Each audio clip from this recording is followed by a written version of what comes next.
بہت ہی زیادہ محنت سے کام کرتی ہیں اور اپنے کام میں بہت زیادہ دلچسپی رکھتی ہیں، اسی لیے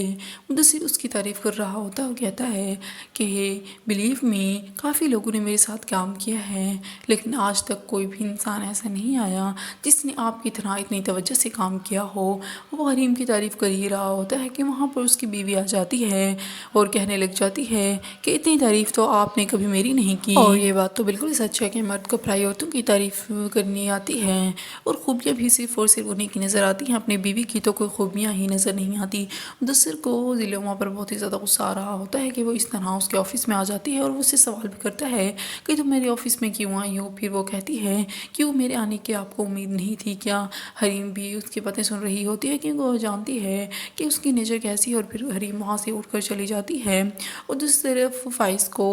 2 لاکھ روپے کی ضرورت ہوتی ہے لیکن کوئی بھی اس کی مدد کے لیے تیار نہیں ہوتا۔ وہ اپنے کمپنی کے مینیجر کے پاس بھی جاتا ہے، اس سے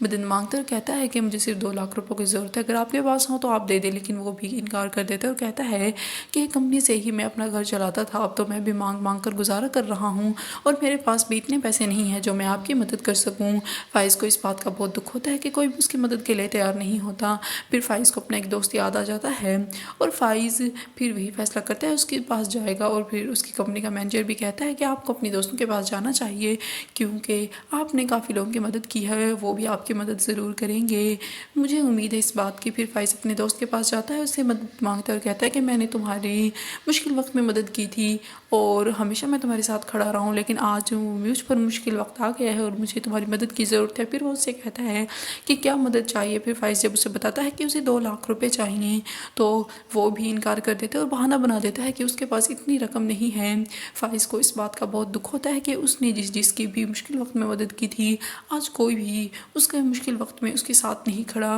وہ بہت ہی زیادہ دکھ سے گزر رہا ہوتا ہے کیونکہ اسے امید نہیں تھی کہ کوئی بھی اس کی مدد نہیں کرے گا۔